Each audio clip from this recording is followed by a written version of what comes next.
हर हर महादेव, जय शंभू, जय माता दी। आज हम विस्तार से चर्चा करेंगे कि धनतेरस क्यों मनाया जाता है, इसके पीछे की पौराणिक कथा क्या है, धनतेरस के दिन क्या करना चाहिए,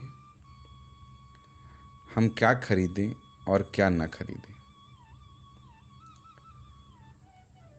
धनतेरस दो शब्दों से मिलकर बना है, पहला धन और दूसरा तेरस, जिसका अर्थ होता है धन का 13 गुना। भगवान धन्वंतरी के प्रकट होने के कारण इस दिन को वैद्य समाज धन्वंतरी जयंती के रूप में भी मनाता है। कार्तिक मास की कृष्ण त्रयोदशी को धनतेरस कहते हैं। यह त्योहार दीपावली आने की पूर्व सूचना देता है। इस दिन नए बर्तन, सोना चांदी आदि खरीदना शुभ माना जाता है। धनतेरस के दिन मृत्यु के देवता यमराज और भगवान धन्वंतरी दोनों की पूजा का महत्व है। शास्त्रों में वर्णित कथाओं के अनुसार समुद्र मंथन के दौरान कार्तिक कृष्ण त्रयोदशी के दिन ही भगवान धन्वंतरी अपने हाथों में अमृत कलश लेकर प्रकट हुए। मान्यता यह है कि भगवान धन्वंतरी विष्णु के अंशावतार हैं। संसार में चिकित्सा विज्ञान के विस्तार और प्रसार के लिए ही भगवान विष्णु ने धन्वंतरी का अवतार लिया था। भगवान धन्वंतरी के प्रकट होने के उपलक्ष्य में ही धनतेरस का त्यौहार मनाया जाता है।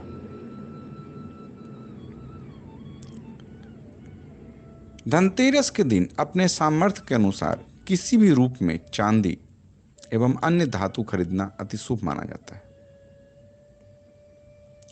धन संपत्ति की प्राप्ति हेतु कुबेर देवता के लिए घर के पूजा स्थल पर दीप दान करें एवं मृत्यु के देवता यमराज के लिए मुख्य द्वार पर भी दीप दान करें।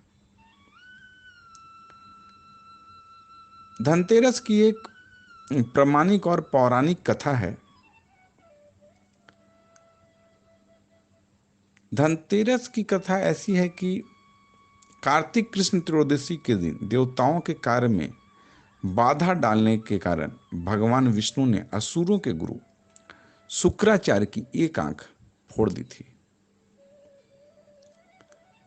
कथा के अनुसार देवताओं को राजा बलि के भय से मुक्ति दिलाने के लिए भगवान विष्णु ने वामन अवतार लिया और राजा बलि के यज्ञ स्थल पर पहुंच गए।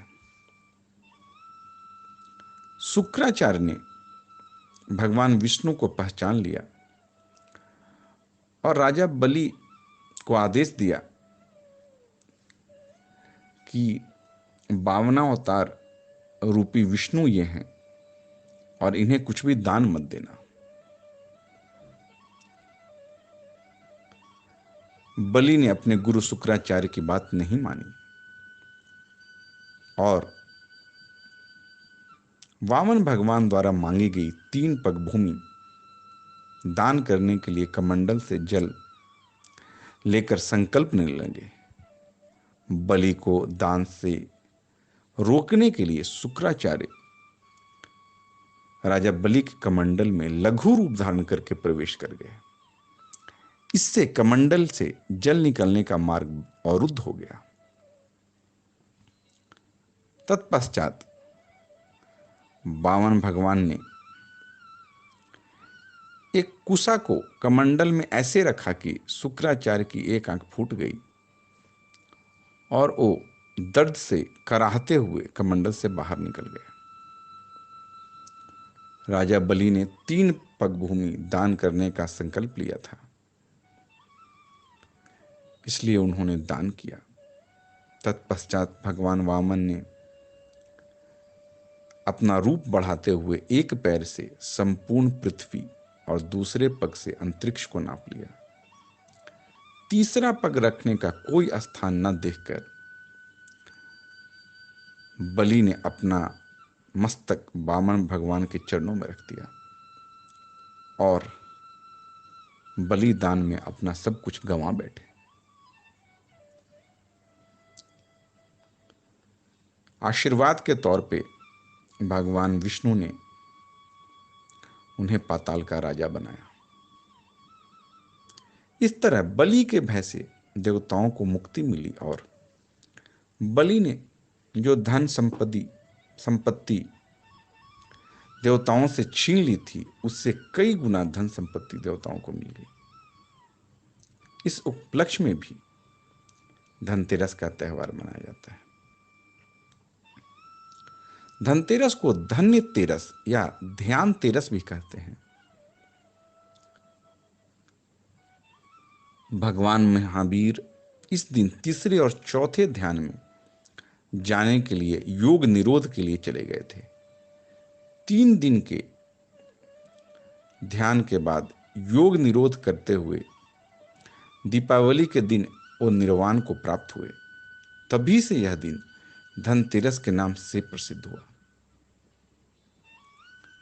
धनतेरस पर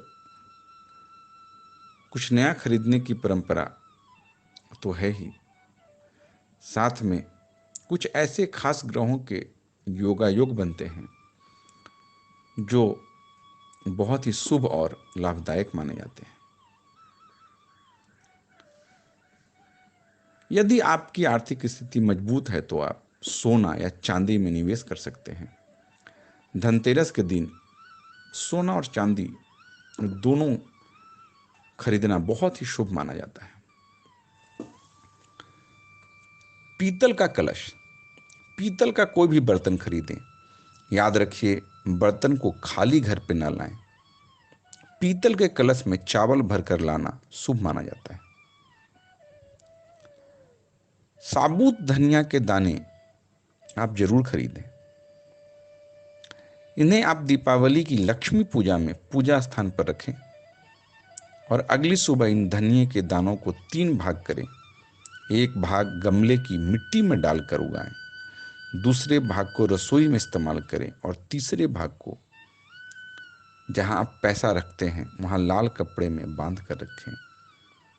यह धन प्राप्ति का बहुत ही कारगर उपाय है। साथ में अगर आपसे किसी ने कर्ज लिया हो और वह नहीं दे पा रहा हो तो इससे आपके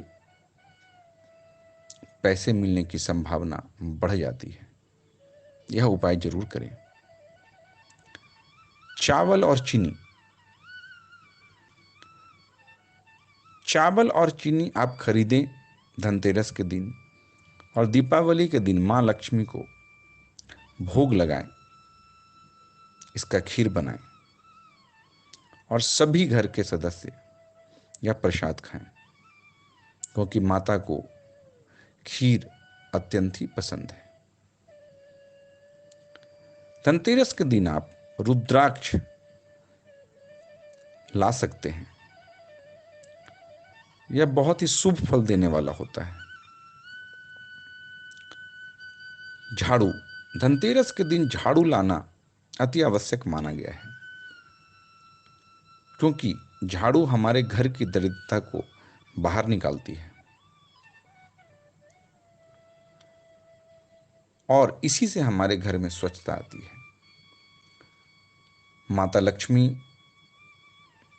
को स्वच्छता अति पसंद है और वह पवित्रता और सफाई की देवी है। धनतेरस के दिन झाड़ू की पूजा करके अगले दिन से ही इस्तेमाल करनी चाहिए और उस दिन झाड़ू छुपा कर रखनी चाहिए।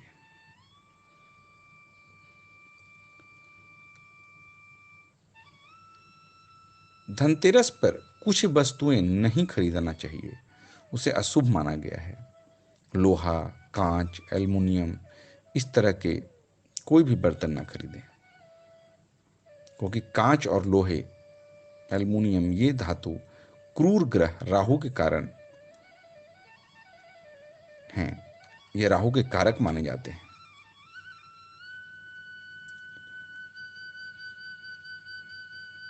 इस सब के साथ साथ एक साधक के रूप में मेरा मानना है कि आप पूजा पाठ करें, अच्छे से करें, परंतु अपने मन की पवित्रता को जरूर बनाए रखें। जैसे ही आपका हृदय निर्मल होगा, आपके अंतर्मन में सेवा का भाव उत्पन्न होगा। ब्रह्मांड की सारी शक्तियां आपको आशीर्वाद देंगी। माता लक्ष्मी, भगवान विष्णु और महादेव की कृपा सदा आप पे बनी रहे, यही मेरी कामना है। हर हर महादेव, जय शंभू।